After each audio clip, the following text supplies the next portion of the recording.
Meus amigos, que porrada a gente deu sem precedentes no Athletic Clube de Bilbao, hein? 5-0, fora o baile, fora os esculachos, fora as letras. Bora falar um pouquinho desse jogo aqui com o meu shake maromba do Goku corintiano. Acho que eu já mostrei essa caneca pra vocês algumas vezes, né? Porque foi, de fato, um esculacho, tá, rapaziada? E, mano, esse jogo já foi muito interessante porque ele já começou diferente pela escalação. Beleza? Vamos falar um pouquinho aqui.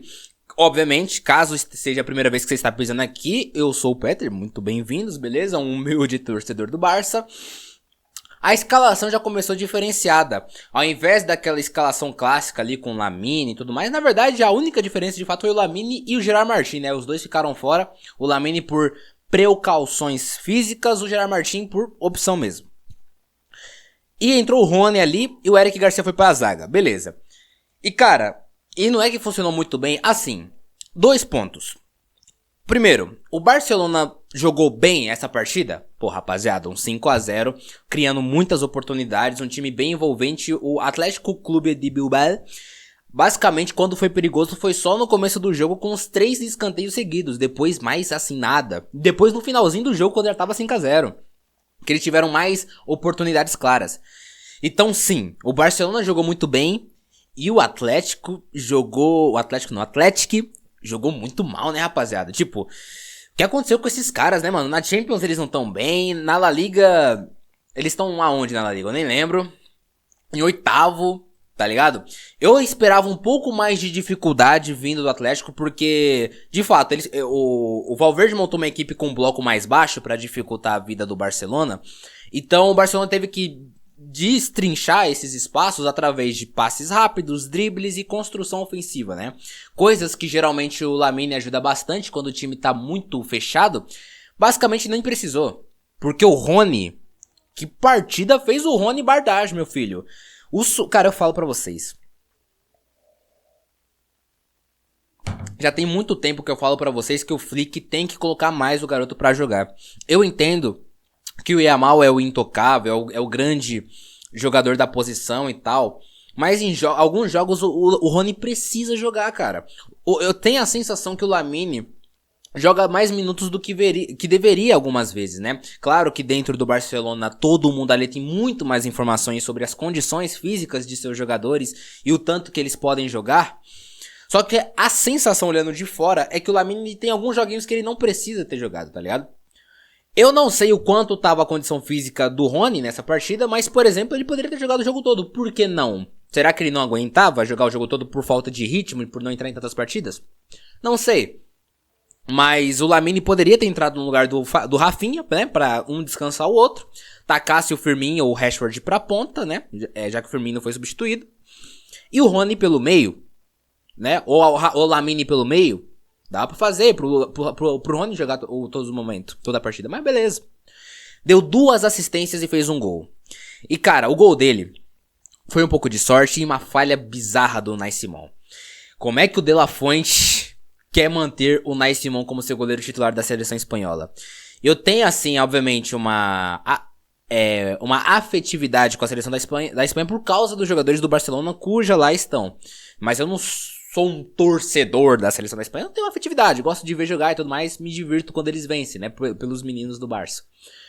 Então eu posso palpitar algumas coisas. E o Unai Simón essa temporada tá podre, tá ligado? Em comparação com o Ryan Garcia, não há. Nesse momento. Não há, tá ligado? Ou até mesmo com o Raya do Arsenal. Qualquer outro. O Unai Simón tá podre. Mas enfim. O Rony não tem nada a ver com isso. Ganhou o seu golzinho. Jogou muito bem. Muito calmo. Partindo pra cima. Decisões sábias, né? Ele quase que deu um gol pro Pedro. Ele saiu com 2 assistências. Poderia ter saído com 3.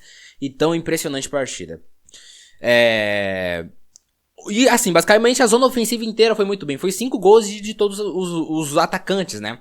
O Firmino, mais uma vez, com muitas estatísticas, né? 2 assistências e 1 gol, igualmente ao Rony, tá ligado? O Ferran fez seu golzinho, perdeu outros, padrão Ferran Torres. E o Rafinha foi bem demais dessa vez, né? Não conseguiu participar de gols na última partida, tava meio mal. Rafinha, nesse momento da temporada, tá oscilando um pouco mais, né? Ele não tá fazendo aqueles jogos hipers constantes. Mas é importante ele fazer 2 gols de novo, dar uma assistência, dar assistência ali, fazer gol aqui, porque de novo ele é um jogador que precisa ser alimentado com confiança pra virar aquilo que a gente viu temporada passada, um dos melhores do mundo. E eu acho que ele conseguiu fazer isso hoje contra o Bilbao sem a menor dificuldade, né? Então esses 4 aí recebem um destaque a mais no time hoje, juntamente com o time todo, né, galera? É claro que ali o Barcelona ainda ofereceu alguns espaços no primeiro tempo de defesa, que eu acho que eles sempre vão existir, né? Eu acho que por enquanto o limite da defesa é esse, de Baldé, de Koundé, de Cubarsí, o Eric no caso que jogou hoje, mas não ofereceu tanto não quanto em últimos jogos. O começo ali, como eu disse, foi um pouco mais forte do Bilbao, mas no geral, no jogo todo, tirando o começo e a reta final, um meio do jogo todo ali, pouco fez o Bilbao, pouco perigo ofereceu ao Juan Garcia, que fez quantas defesas no jogo? Chegou a fazer 3 defesas, que eu acho que foram uma no primeiro tempo no começo e 2 no final, tá ligado? Então eu acho que no geral foi um jogo bom do time inteiro. E os destaques vai pra zona ofensiva com o Rafinha, que fez 2 gols. Então é um ponto muito positivo, tá, rapaziada? Deu aqui uma resumida da partida, do que eu achei. E eu gosto muito desse tipo de jogo, tá ligado? Da evolução que o time apresenta pra esse tipo de jogo. Porque agora a gente vai entrar num momento da temporada que é de suma importância os jogadores crescerem e de ter rotatibilidade.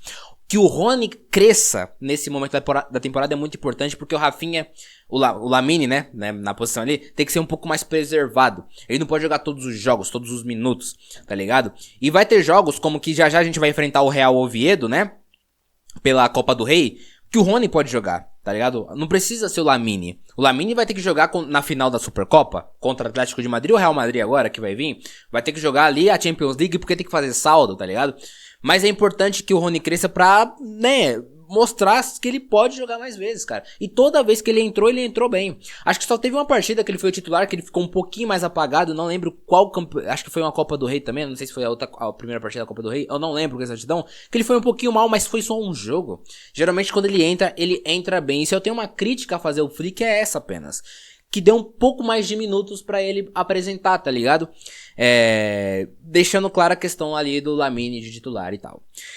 Enfim, outros reservas foram entrando, né, pra rotacionar o time, não precisaram fazer muita coisa, o Bernal particularmente entrou mal, né?